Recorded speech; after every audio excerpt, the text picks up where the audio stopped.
Harvey Fuqua ran after Etta James down a hallway in Detroit on a Friday night in the spring of 1959 and called her name. She did not slow down. He stopped running.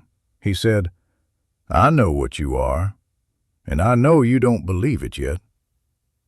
Harvey Fuqua had been in the music business long enough to understand the difference between a performer and a singer, and the difference between a singer and the rarer thing, the thing that exists in some people and not others, that cannot be manufactured or taught, and that most people in the industry spend entire careers circling without being able to say precisely what it is. He had fronted the Moonglows since the early 1950 seconds, had sung the lead on Sincerely and 10 Commandments of Love, had stood on stages from Chicago to New York to Detroit, and felt the specific current that runs between a voice and a room when both are operating at full capacity. He knew what that current felt like from the inside. He knew how rare it was from the outside. And he knew, with the certainty of someone whose ear has been refined by years of standing in rooms where music is made and heard and judged, exactly what it looked like when a performer was sitting on top of something enormous without knowing they were sitting on it.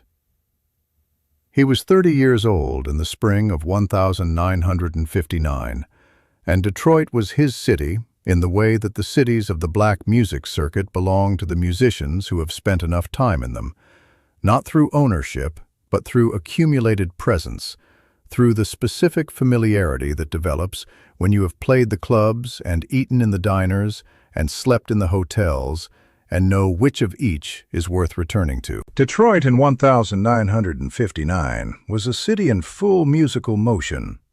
The clubs and theaters and dance halls running 7 nights a week. Motown not yet 2 years old and already producing records that would define the decade. The gospel infrastructure of the black church running parallel to the secular circuit and feeding it with voices trained before they were old enough to understand what training was. Harvey moved through this world with the attention of a man who understood that talent is distributed without warning, and that the job of anyone with an ear is to be in enough rooms to find it when it appears. He had heard that a singer named Etta James was on the bill at a club on a Friday night in May. He had heard the name. He had heard The Wallflower, her 1955 hit, written in an afternoon at 17, and had formed from the record a general impression of a voice that was more interesting than its surroundings. A voice that the recording had not quite known what to do with. He went to the club because his instinct said the record was the smaller version, and he wanted to hear the larger one. Etta James was 21 in 1959. She had been recording for Chess Records for 4 years and had developed in those years a reputation as a live performer that ran somewhat ahead of her recorded work, as someone who could do things on a stage that the studio had not yet found a complete way to capture. She was in a transitional period, though she could not have named it as such from the inside. She was between the girl who had written a song at 17 and become known and the woman she was becoming, which was something for which there was not yet a complete description. She had the career. She did not yet fully have herself. Harvey Fuqua watched her from the middle of the room. He watched her move through the set with the competence of someone who had been doing this for 4 years and knew how to work a crowd and land a lyric and hold a room's attention for 40 minutes without losing it. She was good. Technically, she was considerably more than good.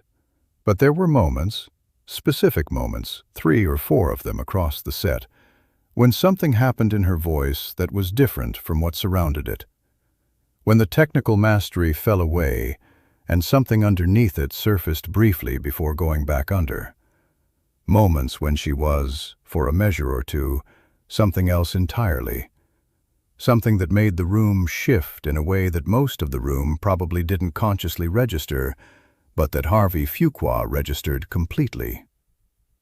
He had seen this before in other performers, the gap between what they were giving and what they had, the gap that exists when a voice is larger than the permission its owner has given it to be large. He had watched singers carry this gap their entire careers, always performing slightly to the left of their own capacity, always a half step from the thing they were built to do. He had also watched singers find the gap and step into it, and become something the industry hadn't anticipated. The difference between the two was not talent. Talent was present in both. The difference was permission. The specific interior decision to stop protecting yourself from the size of what you have, to stop managing the room's reaction to it, to stop treating your own voice as something that needs to be kept in check. He went backstage after the set ended. A stagehand pointed him down a corridor toward the dressing rooms. He knocked. He was told she had already left. He went to the stage exit corridor. He saw her at the far end, coat on, bag over her shoulder, moving toward the exit door at the pace of someone who is given what the night required and is finished with it and wants to be somewhere quiet. He called her name. She did not slow down. He ran. The corridor was long. He called her name again. She pushed the door handle and had her hand on it when he called a third time and said, "Wait, just 1 minute." She stopped with her hand on the door, not turning, giving him the pause and nothing more, the specific minimum acknowledgement that ends these situations fastest, given to someone she did not know who had run down a hallway calling her name.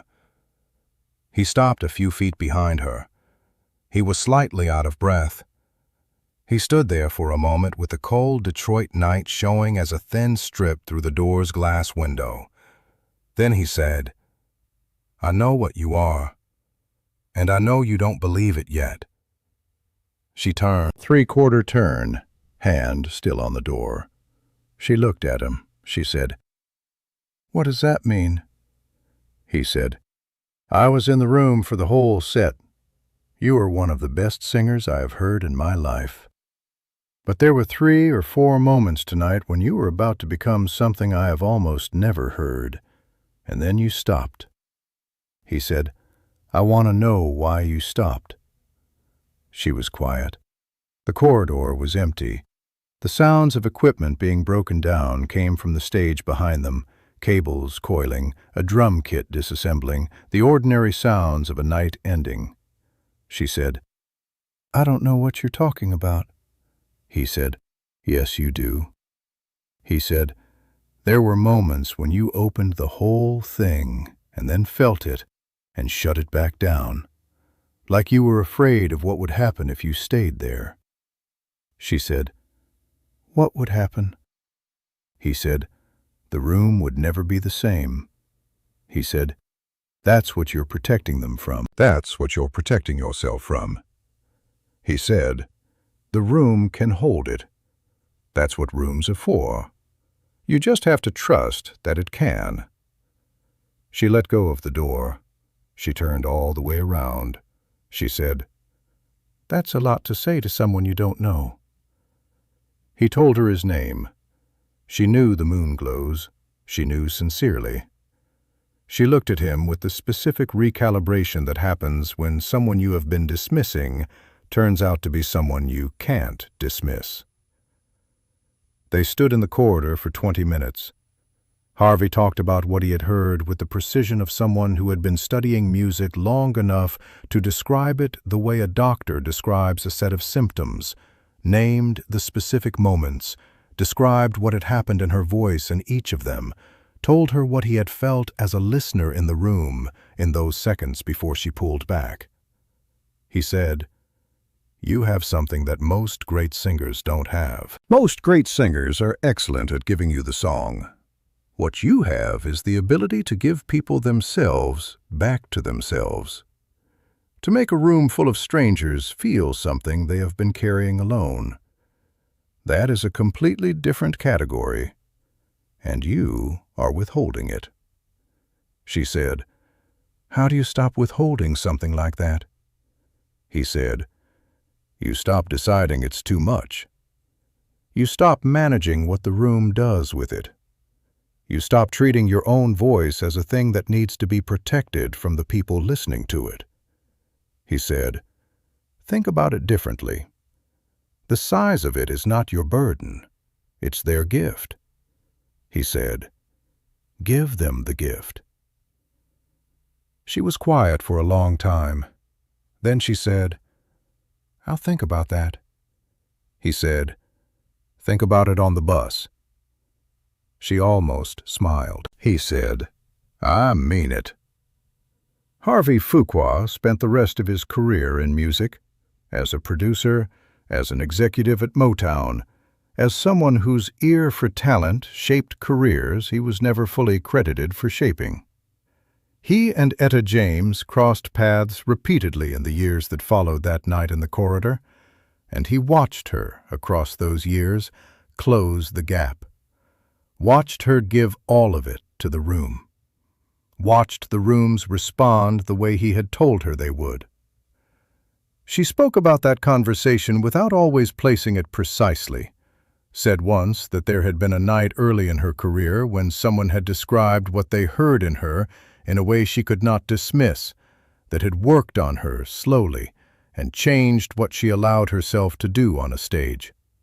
She said, I had been holding back without understanding that I was holding back. Once someone showed you the gap, you couldn't unsee it. You had to decide.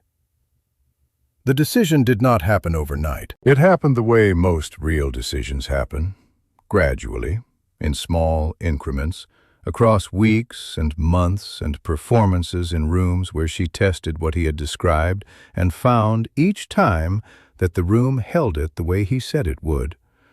Each time she opened the full thing and stayed there instead of pulling back, the room changed. The response was different, not louder necessarily, but different in kind, the specific response of people who have received something real rather than something competent, the difference between applause and the thing that comes before applause when a room needs a moment to return from wherever the music took it. She learned to read that silence. She learned to trust it. 18 months after the hallway in Detroit, Etta James stood at a microphone at Chess Records in Chicago and recorded At Last. She did not hold back. She did not manage the room. She gave it all. The room held it exactly as he had said it would. Subscribe to Etta James, The Untold Stories. Every day we find the rooms behind the music, the conversations nobody recorded, the moments that made everything else possible. The comment section is open.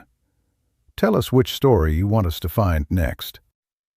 If this one stayed with you, share it with someone who needed to hear it today.